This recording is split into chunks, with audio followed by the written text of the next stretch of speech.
Kusangana kwatiri kuita zvekare pano paHadzirare 263 pano paichange ndichikuzivisai manews updates ezvinhu zviri kuitika munyika yedu yeZimbabwe. Saka kana uchiri munyowani pathis YouTube channel, kusubscribe mahara wotena on the notification bell so that patinoramba tichidzoka neamwe manews updates uchange uchingozvionera panapa. Uchange uchiona manews updates ezvinhu zviri kuitika munyika yedu yeZimbabwe nguva nenguva. Saka ndati subscribei, ndati like this video, ndati share this video kuhama neshamwari kuti video rino iri vazhinji vange vachibatsirikana nekuona this video. Vadikani ndine video raProfeti Michael Selo. Prophet Michael Selo ndofunga muri kuziva video rakabuda remaprofita aibuda achishora challenge yaitwa kwaProfeti Emmanuel Makandiwa. Zvisinei vabatwa kuti potaurwa mashoko makukutu ekuti maprofita ese ayaya aitya ayaya vanga vaivhunduka kuti havana power ravainaro vabva vataura amwe mapastors akamboratidza power kudhara. Tinokombera kuti zvatofuka comment section pamusoro pevideo after wapedza kuona video iri kuti mashoko makukutu here kana kuti vateresvei vapotsa mbichana pane zvavataura.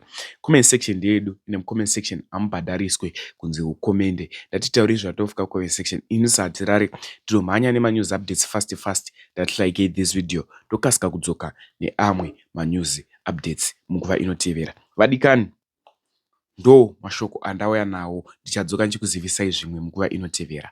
Much love. Varume, supernatural power inoda kutsvagwa. Ngatimirei mafanizi titsanye tinamate, because muchikristo tikaita chikristo chemafanizi ichi chisina power tisiri kunamata hakuna kwatiri kuenda. Nemagodobori nen'anga ngatiprovei simba naye varume. Imi mamuziye here kuti kuMalawi kwaiva neboys rainzana Kamuzu Banda. Malawi yakawina independence in 3 days nekuda kwokuti Kamuzu Banda akareleasa nyuchi dzikatenderera Malawi yese for 3 days. Nyuchi idzodzo dzairuma varungu chete, dzikatoona ganda dema dzaikujamba dzonoruma varungu chete. PaMalawi padhuza Malawi ikawina independence ne 3 days varungu vakasarenda pfuti kuti amana no torai nyika yenyu aiwa torai. Kamuzu Banda akadzura airport yeZambia akanoisa musango. Pakaita president akanetsana naKamuzu Banda achitaura kuti iwe Kamuzu Banda uri kuchengeta mauto muMalawi ari kurwisa nyika yangu, saka ndoda kukunzira uhondo iwewe uda kundisaiza. President uye akaenda akapinda paairport na pilot wake vakarova ndege kudzokera. Ndege iri mumhepo, Kamuzu ndokudzura airport yeZambia ubva anoikanda musango. Pilot ndokutotanga kuona airport akatanga kurova mayday achiti ari kuya parunway asiri kuziva kuti ari kuenda musango. Ndege ikakrasha, president yeye akafira musango. Ndokuprova power kwete zvokungotaura mathreats tichipedzera vanhu time. Kamuzu Banda akauya muZimbabwe vomwe vapinda muparliament zvamunoziva mese imimi, akati ndiri kutsva ndaubvisa bhachi. Vakada kumhanya tovafana toda kumubatsira kubvisa kuti tuise pamusoro peche. Akati aiwa relaxei papana, ubva abvisa bhachi ubva ari henga mumhepo. Kuprova the supernatural kwete zvokungotaura nokuti uri kuziva kuti zvinhu zvauri kuthreatena hapana achakuti zviite. Vapana nongo achithreatena ndi ndokudai. Tikanovaturisa izvozvi nepolisi tikati vapana itai zvamuri kuthreatena izvozvi, handi vanozotanga ita kunge madzungairwa futi.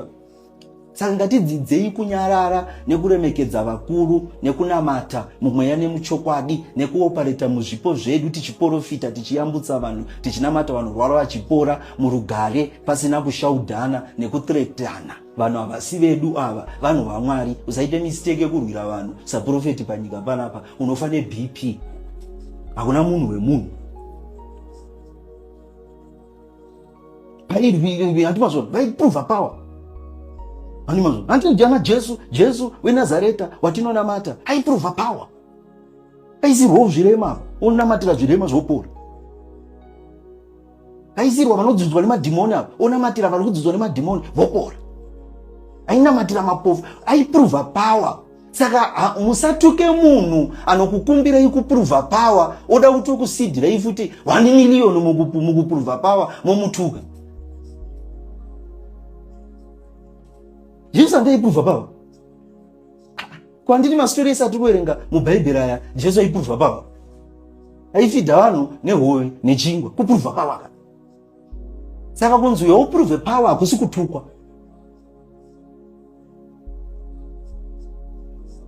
Kupuruvha pawa hakusi kutukwa. Jesu kupuruvha pawa. Ana William Branham vese ava handiti vaidzura kenzeri vakomana vaive, vaipinda so vachimisa vanhu line vachiprofita. Ana William vachipuruvha pawa. Ana John Jileka ndiwo akapinda muSouth Africa umo paine chirwere chiri kuuraya vanhu. John Jileka akataura taiwa chirwere ichi inini hachindiuraye nokuti mweya mutsvene unogara mandiri. Kana muchimwa kuti ndiri kuita mafanisi ndibaye jemu racho riri kuuraya vanhu. Madhokota akati John Jileka ikona kuita zvekutandara neupenyu pamuningina. Chirwere ichi chiri kudonhedza vanhu 20,000 per day. Ukabatwa nechirwere ichi haulast 2 hours. Usati uita dzungu iyoyo. Zvakanzi aiwa varume, ko handii ndikafa ndindafere, ndiwe wafere. Ndiri kuti inini ndiri kupuruvha Jesu handife nechirwere ichi inini. Mweya mutsvene unogara mandiri. Madhokota akati hapana akapusa, tipe syringe zadza majemu. Hada kuonerero tipe toni. Shamani saina apa ndisati takubaya.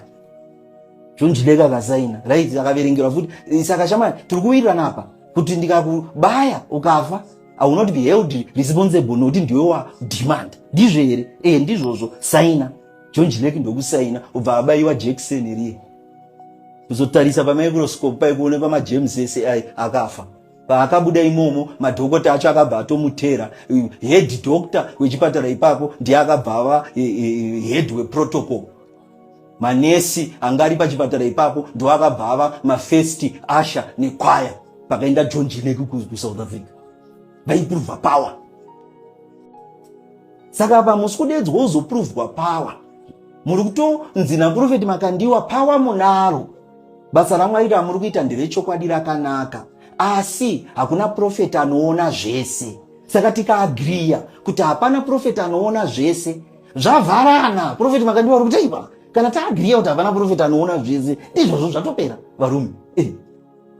Rambe muchibata basa renyu muchiita zvamuri kuita. Nyaya iri pakuti kana uri kuti iwewe aiwa inini ndinoona zvese zvinoonekwa naMwari ndinozviona. Ndo vanhu vatiri kuti uyaika mutipuruvhiwe chete. Ngatisaweste time. Power rinopuruvhwa. Ngatisaswere chihwanda. Ngauye kuchechi kwangu. Nanikire. Uyo kuchechi kwangu kuzoitei manje. Handi uruziva kuti 1 million iri kupromiswa naprofeti Makandiwa. Unogona kusvika pakufa usina ibata. Saka udoitira dzungu 1 million iwewe uine power rekuitora 1 million iyo. Utanga ushaudwa nevanhu vebacklog kuma 1-on-1 vari kutadza upedza. Vanhu vachikupa $100. Vosiyana nikire 1 million. Saka kana uri kuagriya kuti hapana profeti anoona zvese, nyaya yacho yapera. Profeti Makandiwa ari kuti ndizvozvo zvatopera. Hapana kana nyaya. Handina munhu wandiri kushaudha kana wandiri kutuka. Ndiri kungoti hakuna munhu anoona zvese panyika chete. Saka tikaagriya kuti aiwa ndizvozvo profeti Makandiwa anoona zvese ndiMwari. Munhu haungaone zvese ndawatowo Mwari ndizvo nyaya chatopera. Asi kukaita unhini manje dzinotaura kuti ini ndinoona zvese yewe. Indava dani Makandiwa ndoona zvese nini. Ndo wachoka tiri kunzi svikai vakomana isi kuti problem you are welcome. Svikai. Matipuruvhira motoro 1 million.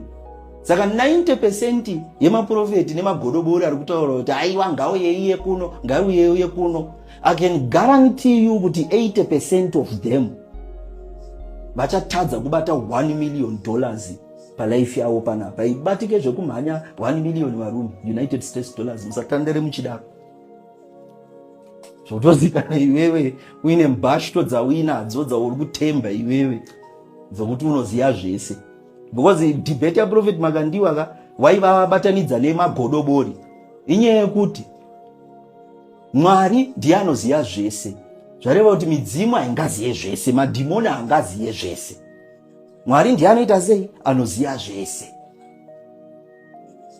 Asi mweya mutsvene waMwari unoziya zvese, asi mukapasiti yaMwari, nokuti Mwari ndiye mweya mutsvene. Saka isisu semaprofita tinopiwa nyasha dzekumbotepawo pfungwa dzaMwari kuti tichidzikisirwa matare nemarevelation yekuti tibatsire ruzhinji panyika pano. Saka extremity yeprofesi haina limiti.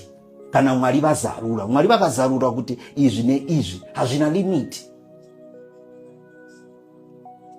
Hatimazvona mani. Ndiwo chete nyaya iripo, musawestere time. Mwari kuona zvinhu in details, Mwari vanoona zvotondogona kutokupa futi grace rekumbotepo uchiona.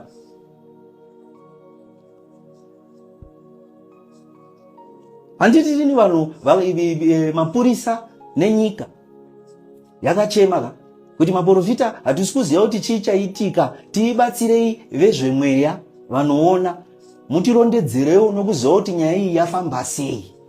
Handimazvona yakatobuda headline munewspaper kuti mapurisa vari kukumbira maprofita nemazvikiro kuti titireserewo mystery yemwana uyu kuti chii chakaitika, mwana utibatsira.